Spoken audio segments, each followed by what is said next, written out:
જય માતાજી, જય સોનભાઈ માં.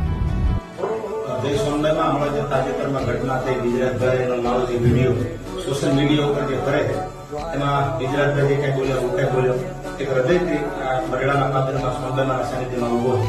કારણ કે ઈસરદાનભાઈને અને કારણ સમાજને મારા શિરોમાન્ય માન્યા છે જીવીશ ત્યાં સુધી માનવાનું. ત્યારે મારા બોલવાથી કાંઈ ગુજરાતભાઈને કે અથવા ઈસરદાનભાઈ નાખે પરિવારની એક લાગણી દુભાડ્યો કે મારા શબ્દોથી દુઃખ થયો તે હૃદયથી માફી ચાહું છું, મારી ભૂલ ગણા. અને તારણ સમાજ પણ મારા શિરોમાન્ય છે, ઈસરદાનભાઈ પરિવાર પણ મારા શિરોમાન્ય છે.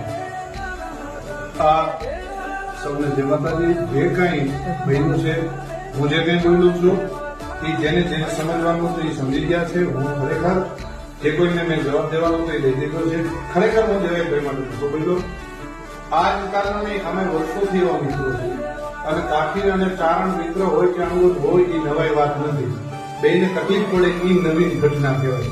પણ આપણે આદિકાળથી ભેગા હેલા આવીએ છીએ અને ભેગા જ છીએ. એટલે આ વસ્તુ કોઈ પણ રીતે દેવાયતભાઈને કોઈ એવો સમાજ કે કોઈ એવા માણસો ટાર્ગેટ ન કરે અને કોઈ ખોટી કોમેન્ટ ન કરે એમની ઉપર. હંમેશા માટે અમે બે ભાઈઓ ભેગા છીએ. કાઠીને ક્ષત્રિયો ચારણો બધા ભેળા રહ્યા છે અને ભેળા રહેવાના છે.